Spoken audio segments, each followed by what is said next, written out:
ಸ್ನೇಹಿತರೆ, ಅಶ್ವ ಕೃಷಿಗೆ ಸ್ವಾಗತ. ನಾನು ಲಕ್ಷ್ಮಿ ಬಾಗಲಕೋಟೆ. ಇವತ್ತಿನ ವಿಡಿಯೋದಲ್ಲಿ ಮೆಂತೆ ಕೃಷಿ ಬಗ್ಗೆ ಸಂಪೂರ್ಣ ಮಾಹಿತಿಯನ್ನ ನೋಡ್ತಾ ಹೋಗೋಣ ಬನ್ನಿ. ಇತ್ತೀಚಿನ ದಿನಗಳಲ್ಲಿ ರೈತರು ಕಡಿಮೆ ಅವಧಿಯಲ್ಲಿ ಉತ್ತಮವಾದಂಥ ಆದಾಯ ತಂದುಕೊಡೋದು ಬೆಳೆಗಳತ್ತ ಹೆಚ್ಚಿನ ಆಸಕ್ತಿಯನ್ನ ತೋರಿಸ್ತಾ ಇದ್ದಾರೆ. ಅಂತಹ ಬೆಳೆಗಳಲ್ಲಿ ಮೆಂತೆ ಪ್ರಮುಖ ಸ್ಥಾನವನ್ನ ಪಡೆದಿದೆ. ಸೊಪ್ಪು ಹಾಗೂ ಬೀಜ ಎರಡಕ್ಕೂ ಮಾರುಕಟ್ಟೆಯಲ್ಲಿ ಉತ್ತಮವಾದಂತಹ ಬೇಡಿಕೆ ಇರೋದ್ರಿಂದ ಮೆಂತೆ ಕೃಷಿ ರೈತರಿಗೆ ಲಾಭದಾಯಕ ಆಯ್ಕೆಯಾಗಿದೆ. ಮೆಂತೆ ಕೃಷಿಯು ಅಲ್ಪಾವಧಿಯ ಮತ್ತು ಲಾಭದಾಯಕ ಬೆಳೆಯಾಗಿದೆ. ಇದನ್ನ ಸೊಪ್ಪಿಗಾಗಿ ಮತ್ತು ಬೀಜಕ್ಕಾಗಿ ಬೆಳೆಯಲಾಗ್ತಾ ಇದೆ. ರಸಭರಿತವಾದ ಮತ್ತು ಚೆನ್ನಾಗಿ ಬಸಿದು ಹೋಗುವಂತಹ ಮರಳು ಮಿಶ್ರಿತ ಗೂಡು ಮಣ್ಣು ಅಥವಾ ಜೇಡಿ ಮಣ್ಣಾಗಿರ್ಬೋದು ಮೆಂತೆ ಕೃಷಿಗೆ ಅತ್ಯಂತ ಸೂಕ್ತವಾಗಿದೆ. ಇನ್ನು ಕಳೆ ನಿಯಂತ್ರಣ ಮತ್ತು ಮಿತವಾದ ನೀರಾವರಿಯಿಂದ ಉತ್ತಮ ಇಳುವರಿ ಪಡೆಯಬಹುದು. ಹಾಗೆ ಬೆಳೆಯ ಆರಂಭಿಕ ಹಂತದಲ್ಲಿ ತಂಪಾದ ವಾತಾವರಣ ಇದ್ದರೆ ಇದಕ್ಕೆ ಸೂಕ್ತ ಅಂತ ಹೇಳ್ತಾರೆ. ಮೊದಲು ಜಮೀನನ್ನ 2 ರಿಂದ 3 ಬಾರಿ ಚೆನ್ನಾಗಿ ಉಳುಮೆ ಮಾಡಬೇಕು. ಮಣ್ಣನ್ನ ಹದಗೊಳಿಸಬೇಕು. ಪ್ರತಿ ಹೆಕ್ಟರಿಗೆ 30 ರಿಂದ 35 ಟನ್ ಕೊಟ್ಟಿಗೆ ಗೊಬ್ಬರವನ್ನ ಮಣ್ಣಿಗೆ ಬೆರೆಸಬೇಕು. ಇನ್ನು 10 ಡಿಗ್ರಿ ಸೆಲ್ಸಿಯಸ್ನಿಂದ 30 ಡಿಗ್ರಿ ಸೆಲ್ಸಿಯಸ್ ತಾಪಮಾನದಲ್ಲಿ ಮೆಂತೆ ಬೆಳೆಯಬಹುದಾಗಿದೆ. ಅಷ್ಟೇ ಅಲ್ಲದೆ ಬಿತ್ತನೆಯಾದ 110 ರಿಂದ 120 ದಿನಗಳಲ್ಲಿ ಗಿಡಗಳು ಹಳದಿ ಬಣ್ಣಕ್ಕೆ ತಿರುಗಿದಾಗ ಕಟಾವು ಸಹ ಮಾಡಬಹುದು. ನಂತರ ಬಿಸಿಲಿನಲ್ಲಿ ಒಣಗಿಸಿ ಬೀಜಗಳನ್ನು ಬೇರ್ಪಡಿಸಬೇಕು. ಆಮೇಲೆ ಎಕರೆಗೆ ಸುಮಾರು 8 ರಿಂದ 10 ಕ್ವಿಂಟಲ್ ಬೀಜಗಳು ದೊರೆಯುತ್ತವೆ. ನಾವು ಇದರ ಲಾಭವನ್ನ ನೋಡೋದಾದ್ರೆ ಮೆಂತೆ ಒಂದು ಔಷಧೀಯ ಗುಣಗಳನ್ನ ಹೊಂದಿರುವಂತಹ ಬೆಳೆ.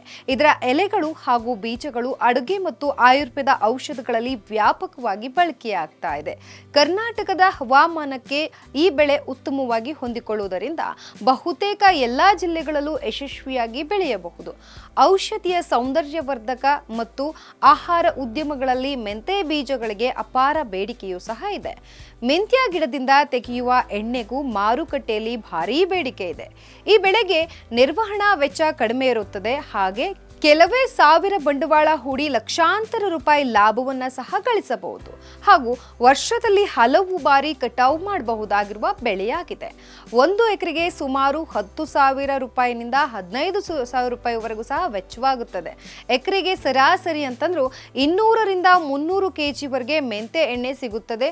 ಹಾಗೆ ಮಾರುಕಟ್ಟೆಯಲ್ಲಿ ದರಕ್ಕೆ ಅನುಗುಣವಾಗಿ 1 ಎಕರೆಗೆ 1.5 ಲಕ್ಷಕ್ಕಿಂತ ಹೆಚ್ಚು ಆದಾಯವನ್ನು ಸಹ ಪಡೆಯಬಹುದು. ಇನ್ನು ಇದೇ ರೀತಿಯಾಗಿ ಮೆಂತೆ ಸೊಪ್ಪು ಬೀಜ ಮತ್ತು ಪುಡಿ ರೂಪದಲ್ಲಿ ವರ್ಷ ಪೂರ್ತಿ ಮಾರುಕಟ್ಟೆಯಲ್ಲಿ ಉತ್ತಮ ಬೇಡಿಕೆ ಹೊಂದಿದೆ. ಕಡಿಮೆ ಹೂಡಿಕೆ, ಕಡಿಮೆ ಅವಧಿ ಮತ್ತು ಉತ್ತಮವಾದ ಆದಾಯದ ಕಾರಣದಿಂದ ಮೆಂತೆ ಕೃಷಿ ರೈತರಿಗೆ ಅತ್ಯುತ್ತಮವಾಗಿ ಹಾಗೆ ಪರ್ಯಾಯ ಬೆಳೆಯಾಗಿ ಹೊರಹೊಮ್ಮಿದೆ. ಸರಿಯಾದ ನಿರ್ವಹಣೆ ಮತ್ತು ವೈಜ್ಞಾನಿಕ ಪದ್ಧತಿಗಳನ್ನು ಅನುಸರಿಸಿದರೆ ಮೆಂತೆ ಕೃಷಿಯಿಂದ ಹೆಚ್ಚಿನ ಲಾಭವನ್ನ ಸಹ ಗಳಿಸಬಹುದು. ಆರೋಗ್ಯದ ದೃಷ್ಟಿಯಲ್ಲೂ ಮೆಂತೆ ಮಹತ್ವದ ಸ್ಥಾನವನ್ನ ಹೊಂದಿದೆ. ಮೆಂತೆ ಬೀಜದಲ್ಲಿ ಕಬ್ಬಿಣಾಂಶ, ನಾರಿನಾಂಶ, ವಿವಿಧ ಪೋಷಕಾಂಶಗಳು ಸಮೃದ್ಧವಾಗಿದ್ದು ಮಧುಮೇಹ ನಿಯಂತ್ರಣ, ಜೀರ್ಣಕ್ರಿಯೆ ಸುಧಾರಣೆಗೂ ಸಹ ಭಾರೀ ನಿರೋಧಕ ಶಕ್ತಿಯನ್ನ ಹೊಂದಿದೆ.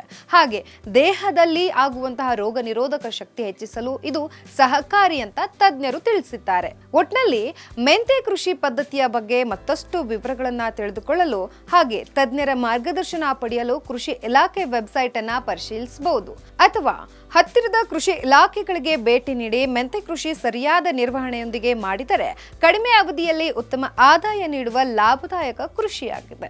ಮತ್ತು ಮೆಂತೆ ಕೃಷಿ ರೈತರಿಗೆ ಆದಾಯವನ್ನಷ್ಟೇ ಅಲ್ಲದೆ ಆರೋಗ್ಯಕರ ಜೀವನಕ್ಕೂ ಸಹಕಾರಿಯಾಗುವ ಬೆಳೆ ಎಂಬುದು ವಿಶೇಷ. ಇದೇ ರೀತಿ ಇನ್ನಷ್ಟು ಮಾಹಿತಿಗಾಗಿ ಮಿಸ್ ಮಾಡದೆ ನೋಡ್ತಾ ಇರಿ ಅಶ್ವ ಕೃಷಿ.